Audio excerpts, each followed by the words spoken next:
Yon! Hi guys! Welcome back to Design to Inspire. We design to inspire. To those who are new to our channel, Design to Inspire is all about architecture, construction, building materials, and lots of interior designs. So for today's episode, nandito tayo ngayon sa the Verve Tower, Tower 1 here in BGC.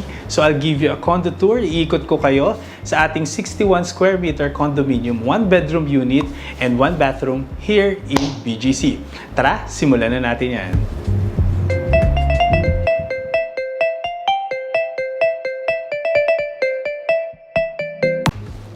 Hi guys! Welcome sa ating Verve project here in BGC. So, simulan na natin yan. So, itong unit na ito is ginawa natin way back 2019 bago pa mag-pandemic. So, this is a 1 bedroom, 1 bathroom, 61 square meter condominium unit. So, simulan natin. So, pagpasok mo ng main entrance door, ang bubungad sa inyo is yung ating 6-seater na dining table. So, ang ginawa natin dito, this is not major construction work. So, ang ating scope of work dito ay minor works. So, ano ba yung mga minor works? So, ito yung listahan ng mga minor works natin. Tapos, andito naman yung kasama sa ating furnishing. Ayan. So, andito sa side, minor works, and andito naman yung furnishing. Okay, balik tayo sa ating condo tour. So, simulan na natin yan. Ang table natin ay 6-seater. Ang finish niya is on a glass, tempered glass ang finish ng ating table. Tapos, for the chairs naman, naganap ako ng velvet type na royal green. So, royal green ang ating dining chair, kung makikita niyo yan. Tapos, naghanap ako na ang paa niya is gold. So, kasing tema natin is royal green and gold. So, yan yung finish natin. So, 6-seater yan. Tapos, for our pendant lamp, naghanap ako na ang finish din is brass gold. So, ang tawag ko dito are bubble lamps. So, accent light na natin siya. So, lagi nyo isipin guys na kailangan kapag maglalagay tayo ng mga lighting fixtures, kailangan nagpo-produce siya ng art, pop art. Yun. Tapos, doon naman sa side na yon, naglagay ako ng fake plant. Actually, depende sa ating client if they want real plant. Pero, kasi sabi nila, bihira silang pumunta dito to maintain the unit. So, a fake plant is okay. Pero hanap kayo ng plant na hindi siya mukhang peke. Pag tinignan mo, mukha siyang tunay. So, nagbibigay yan ng balance ambience sa ating dining area. And then, nag-produce tayo dito ng bronze wall. Dito sa side na to, isang buo yan. Nilagay ko yan para magkaroon ng break yung wall. Kasi dun sa kabila is wallpaper, mamaya makikita nyo. So, dito I want to emphasize yung para visually lumuwang. Saka favorite ko kasi yung mirror. So, nilagyan ko niyan. Tapos, dalawa yan. Kung mapapansin nyo, nilagyan ko siya ng termination. Ang termination natin dito ay bronze gold. Kasi pangit pag may guhit yung mirror. Mukha siyang basag.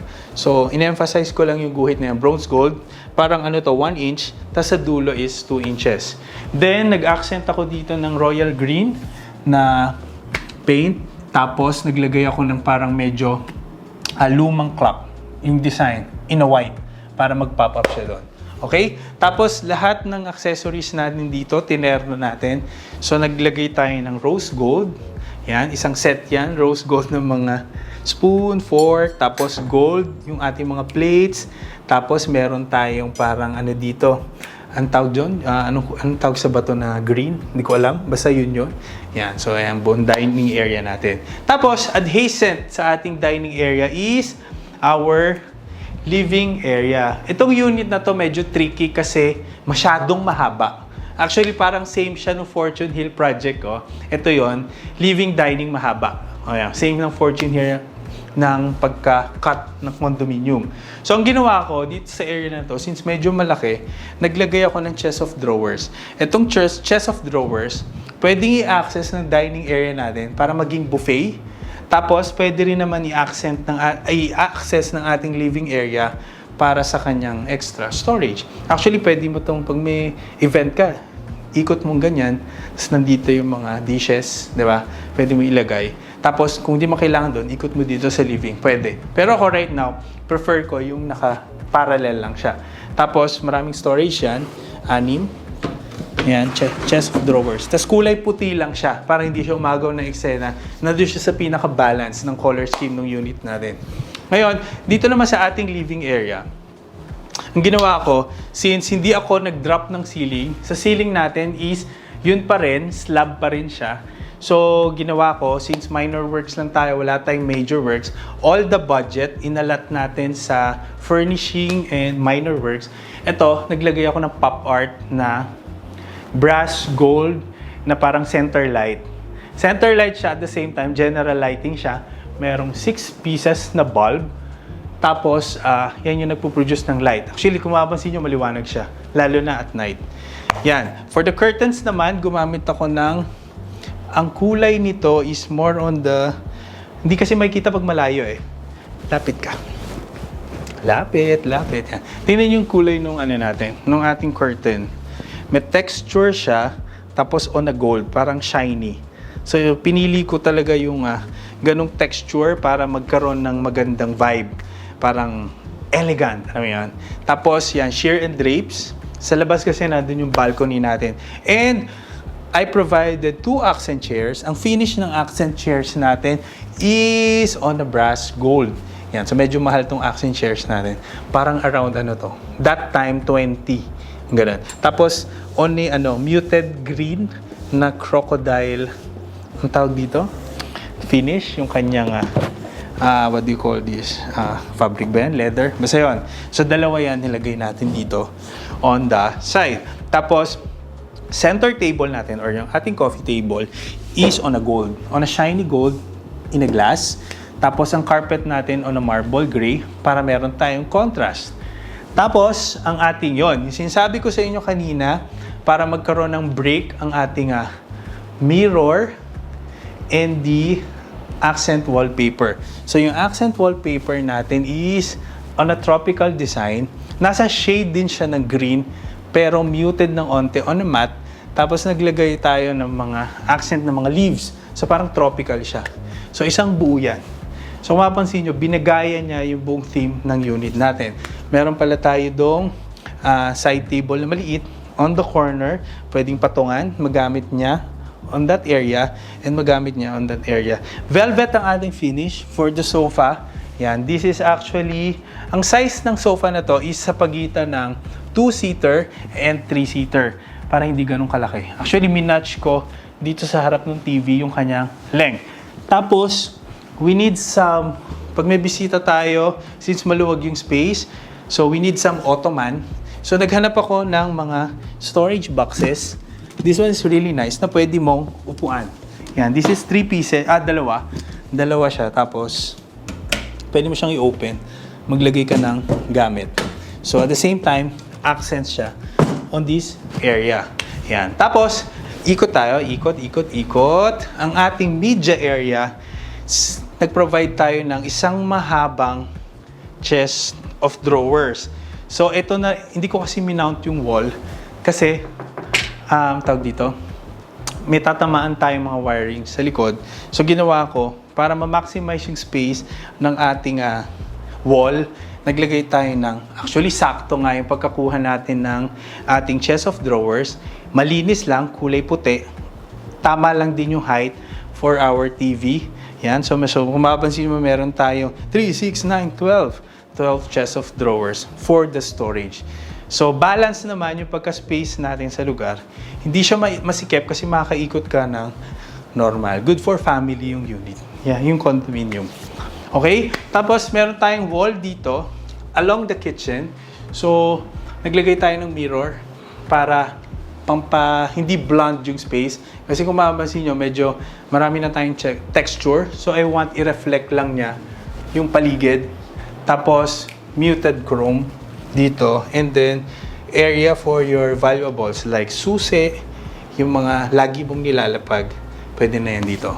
For the kitchen area naman, wala tayong masyadong ginawa. Naglagay lang tayo ng mga appliances.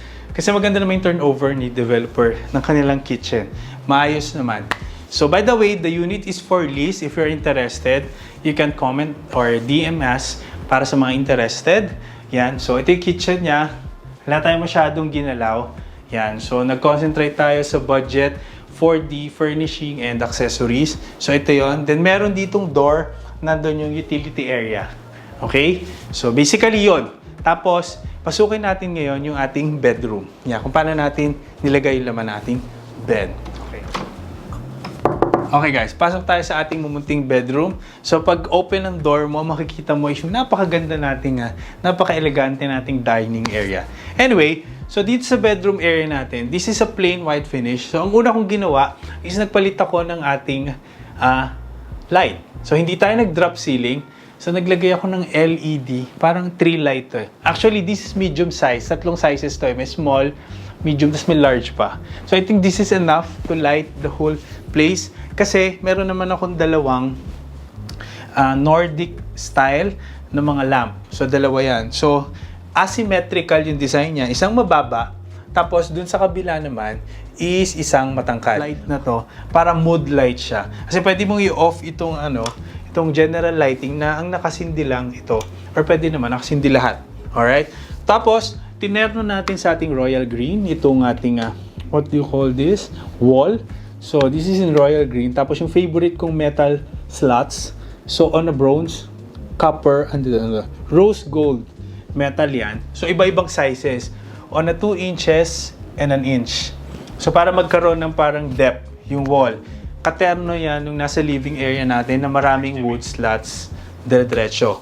Ngayon, sa ating bed, this is smaller sa queen size. Kasi if I do queen size, masyado na siyang masikip.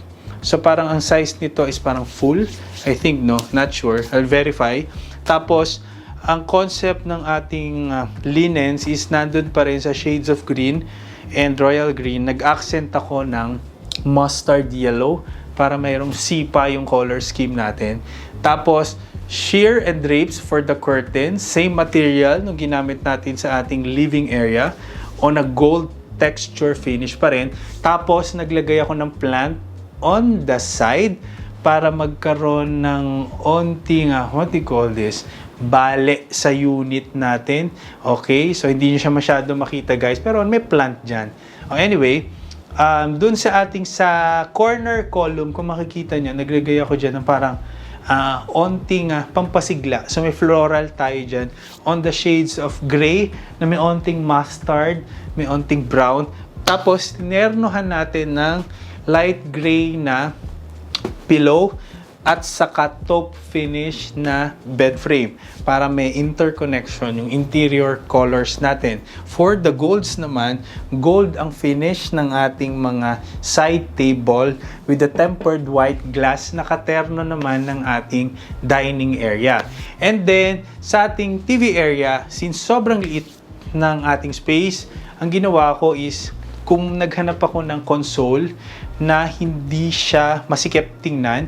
So, itong console na to is tempered marble yung finish on a chrome. Katerno naman niya yung console nung nasa labas. So, nagpatong tayo dito ng TV. So, yun yung parang kanyang TV area kung gusto niyang manood. And then, to accent, to add some texture sa plain wall na to, naglagay tayo ng painting. So, kung makikita nyo, ang color scheme pa rin niya is on a green, mustard, and darker green. For the closet, built-in closet na siya galing sa developer. Hindi na natin siya masyadong ginalaw. So, meron siyang 3-door closet. And favorite kong mirror, naglagay ako dito sa side na to para lumawag pa rin yung space. Okay, magkaroon ng depth yung space. Hindi lang siya white wall. Alright? Kasi nandito yung ating bathroom.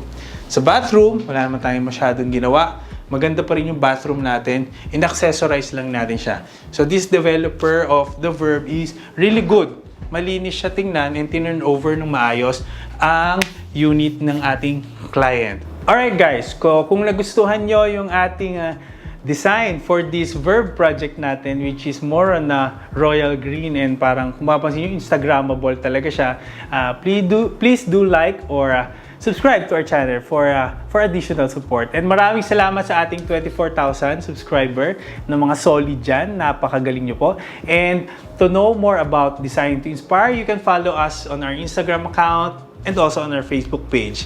And if you like this kind of lamp, ito yun. Basta yung mga lamp na makikita nyo ngayon dito sa The Verve Project, available po siya. DM us directly or you can comment. Pero mas maganda DM para we can answer you right away. Alright guys, thank you. Have a nice day and maraming salamat. Ingat kayo always.